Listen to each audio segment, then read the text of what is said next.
PowerPoint, so I'm just going to rely on mass hypnosis as the politicians do. The problem I want to talk about is care homes, where certainly in the Thames Valley area we experience lots of problems each year with outbreaks of infectious diseases which we feel could be prevented, but often we don't find out early enough, we don't feel they're implementing the right procedures, perhaps because of the high turnover of staff. They find they have people on duty over the weekend or something who aren't aware of local procedures, they don't know how to isolate, they don't implement the robust guidelines that we have for hand washing, for isolation, they don't prevent people from coming into the nursing home, whatever it might be, for all sorts of reasons. There are lots of outbreaks every year. Last year, one significant outbreak led to the deaths of 6 residents in one particular care home, which were felt to be quite preventable. The Health Protection Unit at the moment where I'm working is planning a conference to try and help teach infection prevention and control to people in the care homes. There were some guidelines that came out in 2008 which the Care Quality Commission is going to be enforcing. So it's really important that the care homes start implementing these guidelines, that they know the guidelines, they understand them, they know when to contact the Health Protection Unit, they recognise these sorts of illnesses. Our conference, we can hold 99 people. There are over 500 care homes in the Thames Valley area, so we know that we're not going to be speaking to every single care home. What's more, the interested care homes are probably going to want to send 2 or 3 people along, so it's quite possible we could only be reaching out to 30 or 40 care homes and offering this specialist input. My idea is to have an online learning module which would allow everyone in the care home to learn what the guidelines are, to learn how you address these problems, to learn how to recognise the infections which are important and what to do when they come along. I think online learning has been very successful in other areas such as medicine, where doctors use it for their continuing professional development. And you can use great graphics, you can use case studies, you can use multiple choice questions to keep people engaged long enough to take the information in. I think this is an idea that could be helpful not just for the Health Protection Unit in getting their information out there and educating the people that need to learn how to deal with these problems, but it also could be really useful for the care homes. They need to implement these guidelines, and there's going to be severe repercussions if they don't learn how to look after these infections. If the Care Quality Commission goes in and finds that they don't have an infection lead, that they're not using isolation procedures, they're going to get in trouble. And I think this is something where they could be really pleased to log on, to look at the website, to find the modules and to say, this is great, our staff can learn from this, we can use it not just for one member of staff, but we can have every member of staff using it.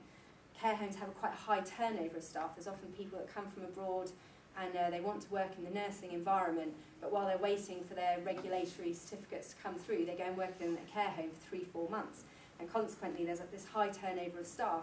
Well, a simple online module, which the people managing the care home know how to access it, where to access it, they could insist that every member of staff coming through does that module so that they know they're covered, they know that all their staff know how to look after their residents properly.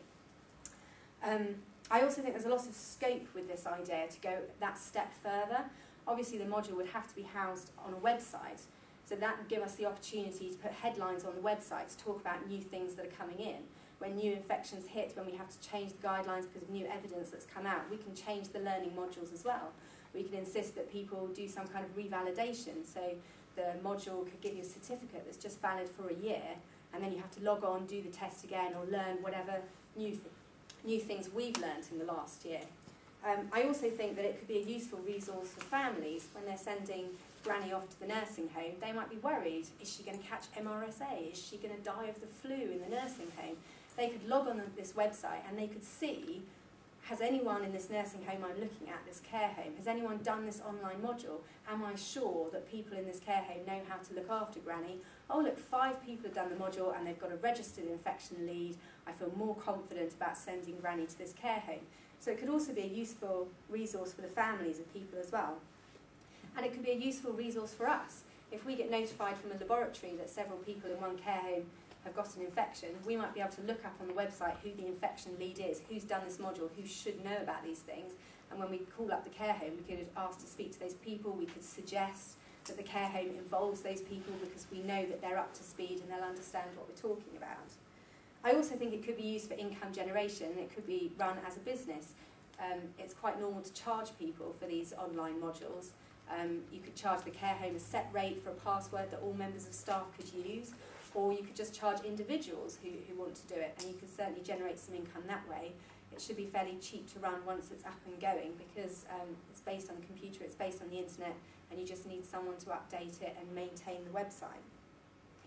In terms of resources, I myself am not as yet skilled in launching websites or running e-modules, but I am keen to learn, and I actually think it's a useful skill for the future. So I think this is something that could be used not just in terms of care homes, but also it's regularly used by doctors. It's starting to be used abroad to try and train people abroad. So I would be quite willing to learn if there was someone who could point me in the right direction of where to go to get the information. In terms of a time frame, the conference that I spoke about earlier, the first one is happening in February of 2011 for the Thames Valley area. I would be keen to have something going before then so we could pilot it in some key nursing homes, maybe go in with a laptop, get their staff to have a go at the module and get some feedback, so that we could be ready to properly launch it in February at the conference, to announce it to everyone there. We already have the list of addresses because we've contacted them for the conference. It'd be quite simple to then send out a letter telling them where the website is, how much the module costs, how to access it, and who we think it's aimed at. That would be my time frame. And finally, in terms of going that step further in terms of modern media, I also think that we could probably develop it as an application for smartphones as well. So not just available on the web, it could also be something that could be available on people's phones. They could do it on their bus on the way into work over the course of a month. And also then you could have a smart app which would allow people to review things quickly on their phone as well when problems arise in the nursing home, that would just remind them of what they've learnt in the module. Thank you very much.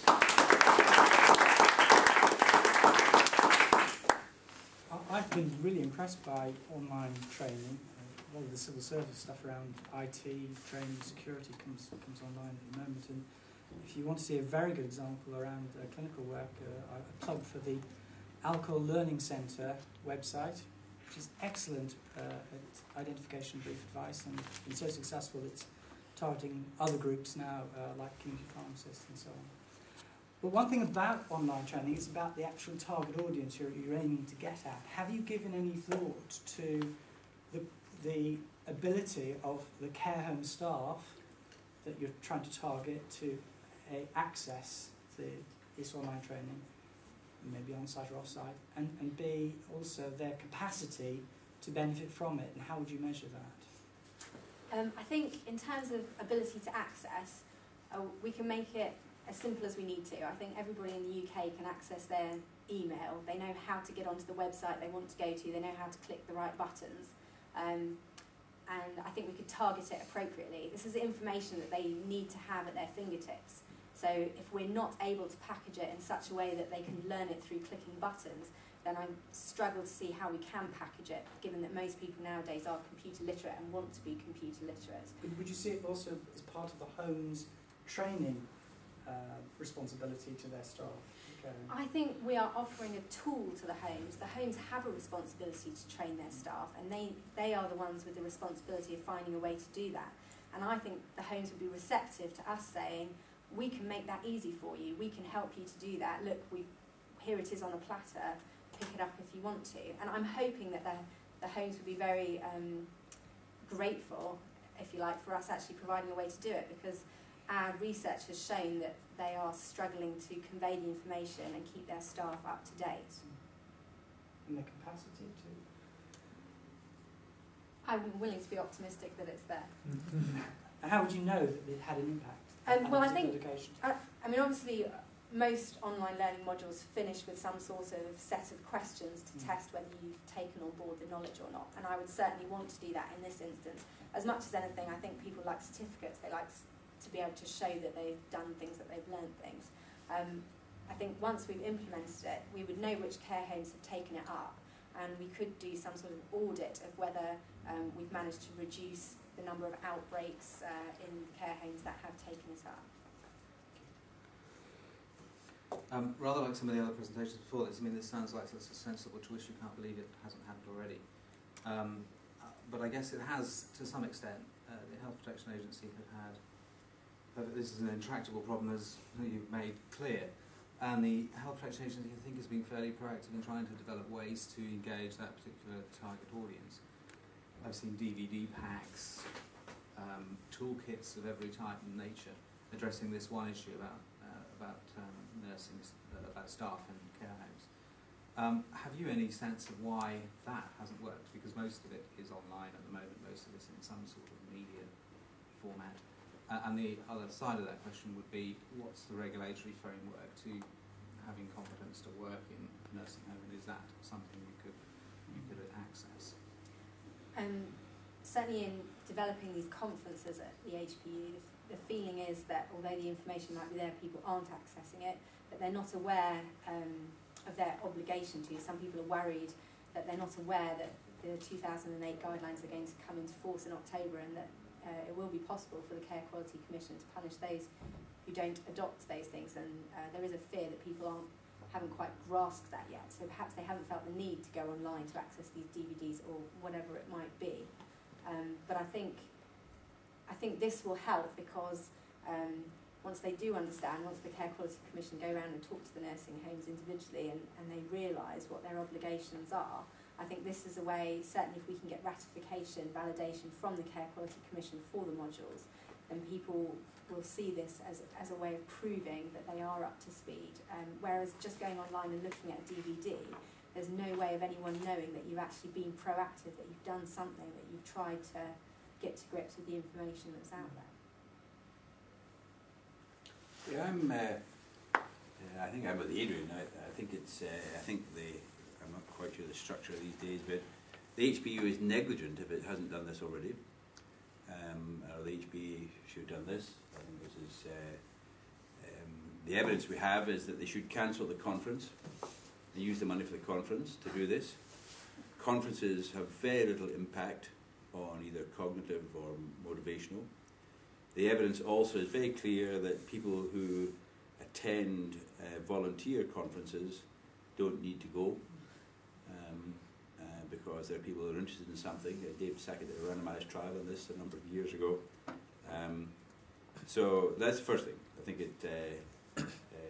you can't imagine working without thinking this way. And conferences, and less conferences. The conferences still have a part to play. There's still a role for a conference, but it has to be quasi-religious and have fantastic speakers and changing culture. It's not a means of giving simple skills to people. Secondly, I am concerned about Prem. I'm not sure what the current regulations are, but you've all got to learn to do this. This is just, even I can do this.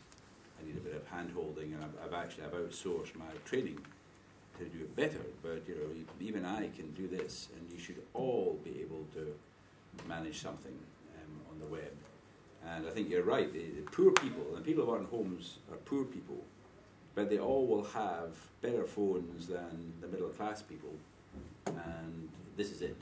And I think your model actually of on the bus and the way there is that's the model.